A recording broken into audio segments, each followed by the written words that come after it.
সুন্দরপুর নামে এক গ্রাম ছিল। এই গ্রামের নাম যেরকম সুন্দরপুর, ঠিক তেমনই সুন্দর ছিল গ্রাম। প্রকৃতিতে ভরা, পাখির আওয়াজ, ঠান্ডা বাতাস, নদীর জলের শব্দ। মনে হয় ভগবান সবকিছু এই গ্রামকে দিয়ে দিয়েছেন। তাহলে চলো গল্প শুরু করি। সুন্দরপুর নামে এই গ্রামে থাকত দুই বান্ধবী। একজনের নাম হচ্ছে মিনা এবং অপরজনের নাম হচ্ছে রিনা।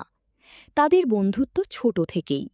মিনা ছিল শান্ত স্বভাবের এবং ধৈর্যশীল এবং একটু ভীতু স্বভাবের। তার সাথে কেউ অন্যায় করলে সে এই অন্যায়ের প্রতিবাদ কখনো করে না। কিন্তু রিনা ছিল তার উল্টোটা। সে সাহসী এবং স্পষ্টবাদী। সে অন্যায় সহ্য করতে পারে না এবং কারোর সাথে যদি অন্যায় হতে দেখে সে এর প্রতিবাদ করতেও ভয় পায় না। মিনার বাবা ছিলেন সামান্য পোস্ট অফিসের একজন পিয়ন এবং রিনার বাবা ছিলেন একজন শহরের নামকরা ডাক্তার। তাদের দুই বান্ধবীর বন্ধুত্ব নিয়ে কখনো তাদের বাবাদের অসুবিধা হয়নি। না, মিনার বাবা বলেননি রিনার বাবা ধনী, তাদের সাথে বন্ধুত্ব করিস না। না, রিনার বাবা বলেননি যে মিনার বাবা গরিব, এদের সাথে বন্ধুত্ব করিস না। রিনা প্রায়ই গ্রামে এসে মিনার বাড়িতে থাকত। স্কুল কলেজ বন্ধ হতেই সে এবং তার বাবা গ্রামে এসে মিনার বাড়িতে থাকতেন। গ্রামের সবাই প্রায় বলতো, তোদের এত মিল দেখে মনে হয় না তোমরা বান্ধবী, মনে হয় দুই বোন। তোমরা একজন আরেকজন ছাড়া থাকতে পারো না। তোমাদের যখন বিয়ে হবে তখন তোমরা থাকবে কিভাবে? তখন প্রায় মিনা বলতো, আমাদের এক ঘরে বিয়ে হবে। সবাই মিনার কথায় হাসত। মিনা পড়াশোনা করত গ্রামে এবং রিনা যেহেতু সে শহরে থাকত তাই সে শহরে পড়াশোনা করত। মিনার গ্রামে এত পড়াশোনার সুবিধা ছিল না, তাই সে মাধ্যমিক অবধি পড়াশোনা করেছে। যেহেতু রিনা এবং তার বাবা বলেছেন মিনাকে শহরে আরও পড়াশোনা করার জন্য, কিন্তু সে যেতে চায়নি, কারণ তার আর পড়াশোনা করার চাহিদা নেই। কিন্তু রিনাকে আরও পড়াশোনা করতে হবে, সেই জন্য তাকে শহরে যেতে হবে। সেই জন্য সে মিনাকে বলল, দেখ, আমি তো এখন বেশি গ্রামে আসতে পারবো না, পড়াশোনার খুব বেশি চাপ থাকবে, কিন্তু তুই কথা দে রোজ একবার আমার খবর নিবি। তোর জীবনে কি ভালো হচ্ছে কি খারাপ হচ্ছে সব বলবি। তখন মিনা বলল, ঠিক আছে, বলবো তোকে, রোজ খবর নিব। আর তোর পড়াশোনা শেষ করে যখন চাকরি পাবি তখন তুই আমাকে প্রথম চাকরির খবর দিবি এবং আমার সঙ্গে দেখা করতে আসবি। তখন রিনা বলল, ঠিক আছে। এই বলি দুই বান্ধবীর চোখে জল চলে এলো এবং রিনা মনে মনে বলছে, জানি না আর কবে দেখা হবে তোর সাথে। ছোটবেলায় বলতাম কখন বড় হব, তখন যদি জানতাম বড় হয়ে এইভাবে আলাদা হতে হবে তাহলে কখনোই বলতাম না কখন বড় হব। এই ভেবে সে মিনার দিকে তাকিয়ে। মিনাও ঠিক একই কথা মনে করে রিনার দিকে তাকিয়ে রইল। ধীরে ধীরে সময় যেতে লাগল। মিনা ঠিকই রোজ রিনার খবর নিত। একদিন মিনা রিনাকে ফোন করল। মিনা বলল, জানিস রিনা, আমার বিয়ে ঠিক হয়ে গেছে গ্রামের জমিদার বাবুর ছেলের সাথে। ছেলের নাম প্রকাশ। রিনা শুনে অনেক খুশি। রিনা বলল, এই বিয়েতে তুই খুশি তো?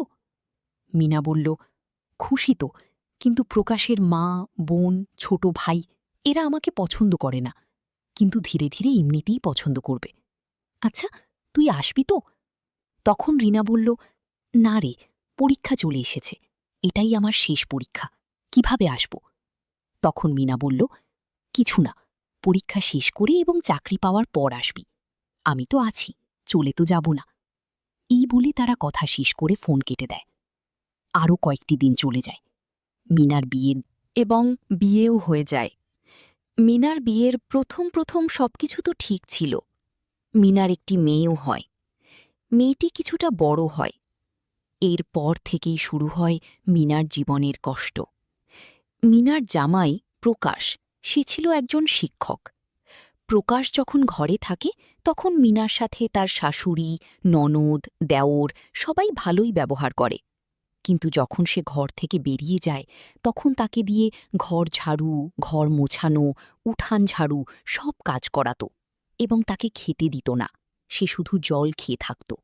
ওইদিকে একদিন রিনা মিনাকে ফোন করে। মিনা ফোনটি ধরে। রিনার আওয়াজ শুনতেই মিনা তার আর কান্না আটকাতে পারল না। রিনা বলল, কি হয়েছে, তুই কাঁদছিস কেন? মিনা রিনাকে সব বলল। যা যা তার সাথে হচ্ছে। মিনা শেষ একটি কথা বলে, রিনা, তুই আমার সবথেকে প্রিয় বান্ধবী। তোর মতো বান্ধবীকে পেয়ে আমি জীবনে অনেক কিছুই সুখ পেয়েছি। রিনা, আমার একটা কথা রাখবি? আমি যেদিন এই পৃথিবীতে থাকব না, তুই আমার মেয়েকে নিজের মেয়ে করবি। আমার থেকে অনেক বেশি আদর এবং তোর মতো স্বভাবের বানাবি। এই বলে সে ফোন কেটে দেয়। এটাই ছিল দুই বান্ধবীর শেষ কথা। পরের দিন রিনার কাছে খবর যায় মিনা আর নেই। এই শুনে সে কাঁদতে লাগল এবং বলল, তোর সাথে যারা যারা অন্যায় করছে তাদের আমি শাস্তি দেব। কিছুদিন পর রিনা জানতে পারে মিনার শাশুড়ি, ননদ, দেওর প্রকাশের আরেকটি বিয়ে দিবার জন্য ধনী ঘরের মেয়ে খুঁজছেন। এইটা জানতেই রিনা রেগে লাল হয়ে যায়। হঠাৎ তার মনে হয় মিনার কথা, তার মেয়েকে নিজের মেয়ে মনে করতাম। হঠাৎ তার মাথায় বুদ্ধি এলো।